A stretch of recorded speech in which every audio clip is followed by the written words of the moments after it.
E mais do que reconhecer diferenças, reconhecer particularidades e, a partir dessas particularidades, estabelecer uma relação de equidade entre gêneros. Então, pena que ficou um pouco escuro, mas aqui a gente tem uma menininha super curiosa, olhando, e sabe Deus o que ela está afirmando, porque eu não sei ler isso. O que ela está afirmando lá em cima quando ela vê o menino fazendo xixi, né, e com seu pênis aparecendo, e talvez ela se pergunte o que é isso que ele tem ou não tem. Claro, todas nós, em algum momento, nos perguntamos.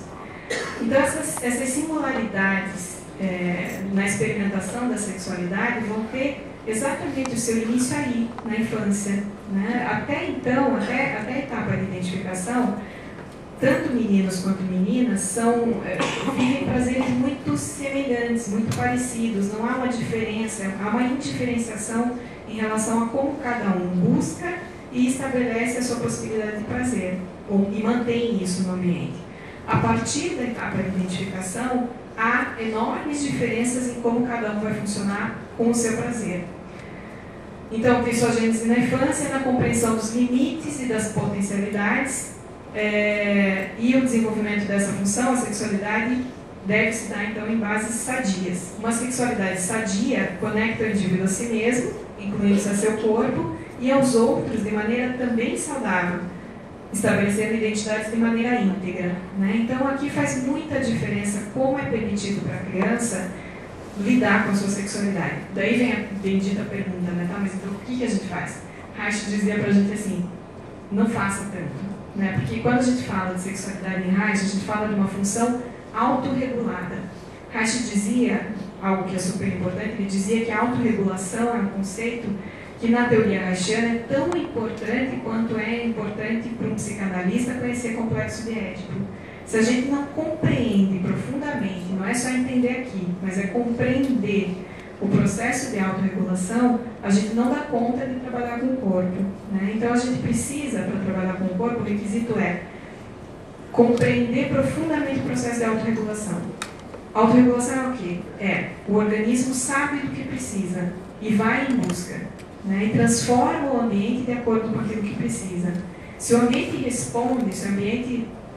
Meu Deus, já, Renato? 2 minutos? Tudo isso que eu tenho? Já estou terminando. Se o ambiente responde, ok, a autorregulação é possível, né? O que a gente tem na nossa sociedade é que muitas vezes o ambiente coloca uma regra a respeito dessa regulação. Enfim, não dá para a gente se estender muito mais aqui. Mas quando a gente tem uma possibilidade de autorregulação, o que a gente vai entender? Que a gente faz menos e permite mais, né? Então, com a sexualidade das crianças, a gente não vai intervir tanto. A gente vai deixar que a sexualidade se desenvolva. E não intervir não é fingir que não viu, né? Não é, ai meu Deus, o menino está com o pinto duro, não vou orar. Não é isso. Mas é realmente poder reconhecer que a criança, naquele momento, está vivendo isso. E se ela está vivendo isso, talvez em excesso, como muitas vezes a queixa em escola, ou mesmo a queixa das famílias, por que é que está vivendo isso em excesso? Da onde está vindo tanta excitação? Não é da criança. Né? E aí, quem é o adulto que precisa dar conta da sua própria sexualidade para não criar um ambiente super excitado que vai desembocar lá na criança, que está começando a lidar com a sua sexualidade genital? Então, a regra é fazer menos e permitir mais, né? Permitir a autorregulação, o que não é simples para a gente que vem de uma comunidade que nos dita a maneira de ser no mundo. Reta final aqui, deixa eu ver se eu consigo ir um pouquinho mais rápido. Claro que a gente pode dizer aqui, deixa eu já colocar tudo, a individualidade e a sexualidade estão interligadas e são interdependentes. Uma não acontece sem que haja espaço para a outra, né? Então a sexualidade e a individualidade vão estar interconectadas. Uma diferença, uma mudança muito importante que acontece nesse momento do desenvolvimento, que é a etapa de identificação, e que a partir da puberdade vai fazer uma modificação do corpo, e isso todas nós passamos, vai também dar o tom de como a mulher vive a sua sexualidade e como o homem vive a sua sexualidade. Então, quando a gente fala na sexualidade feminina, a gente vai lembrar que tem uma mudança no volume da pelve, uma mudança importante que não acontece para os homens.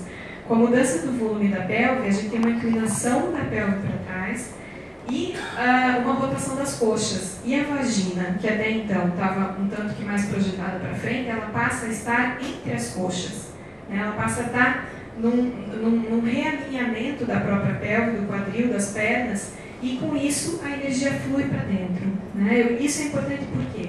Porque a partir daí a menina pode reconhecer a sua sexualidade como diferente da sexualidade masculina, não como faltante, como algo faltante, né? Eu brinco sempre, inclusive na especialização eu falo brincando, certo? Então vamos completar uma frase, a famosa frase: meninos têm pênis, meninas...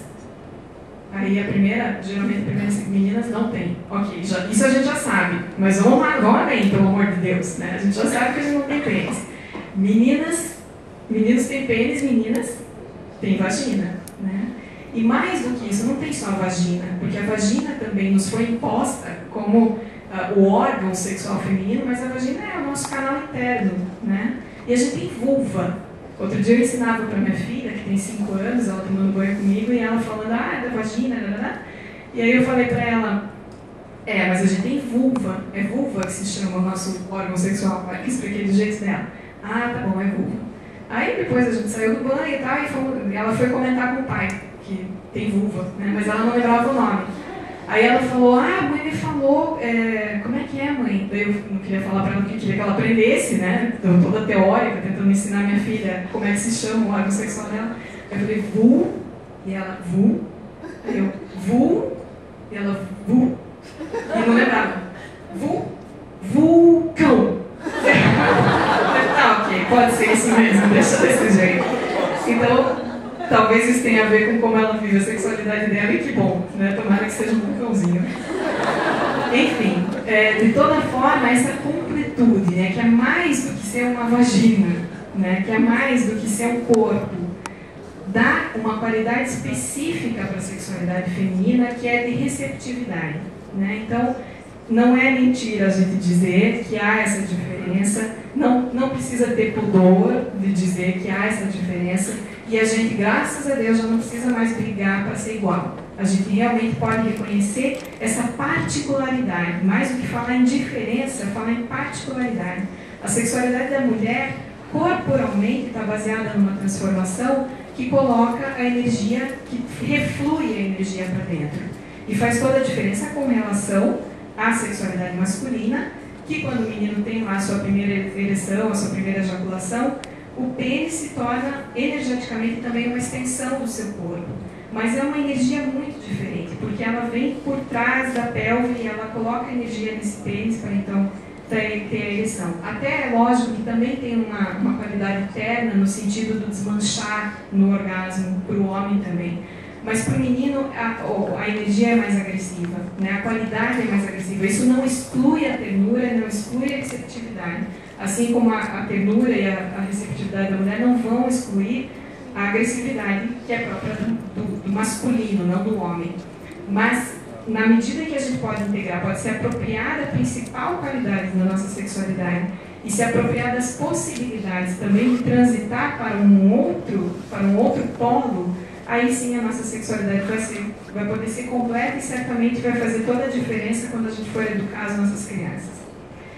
Por quê? Porque o equilíbrio depende do que a gente faz com essas particularidades, né? Aqui tem uma estátua grega que se chama a escrava grega, e que é da época em que se acreditava, e que infelizmente até hoje ainda muita gente acredita, que o homem domina a mulher, né? Que o homem é mais importante do que a mulher, que o homem domina a natureza, e dominando a natureza ele domina a mulher.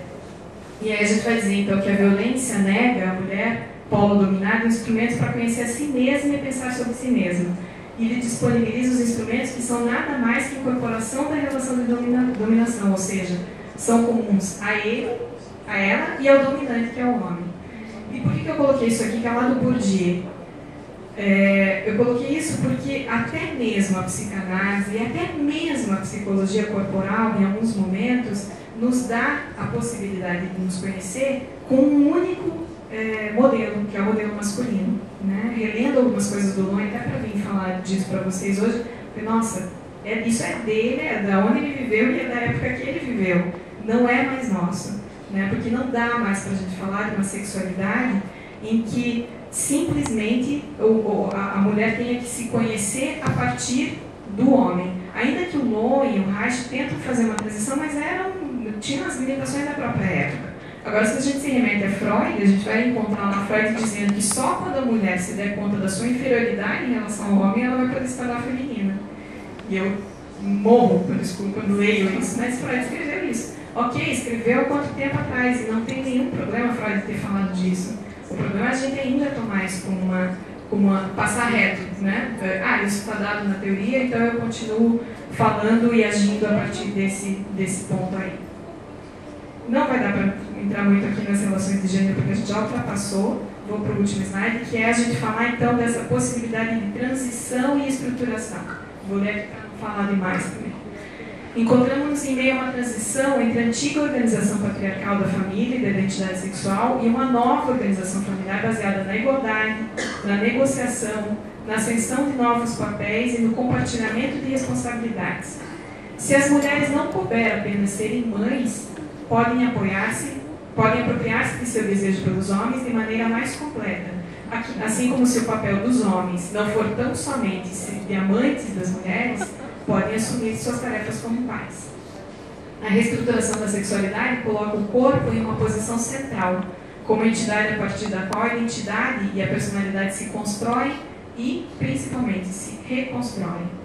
A identificação com a própria sexualidade permite a flexibilidade no exercício das funções parentais, de forma que o caráter não precisa ser uma prisão, mas uma possibilidade, né? Então, tudo isso que eu trouxe tão rapidamente aqui para vocês para uma reflexão é para a gente poder realmente se apropriar dessa ideia, né, de que a teoria de caráter não vai nos valer se for para a gente determinar o funcionamento de ninguém, nem o nosso mesmo, mas da gente enxergar as possibilidades e principalmente não hierarquizando funções, e especialmente nesse caso da discussão que eu trouxe para vocês, a função masculina e a função feminina, a função paterna e a função materna.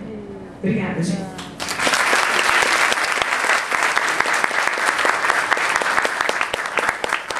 Como o nosso tempo aqui é tão curtinho, eu acho que é isso que vocês podem enxergar. Se quiserem anotar meu e-mail para que a gente possa dialogar ou mesmo continuar um pouquinho aqui na hora do almoço conversando sobre isso, fico à disposição de vocês. Obrigada.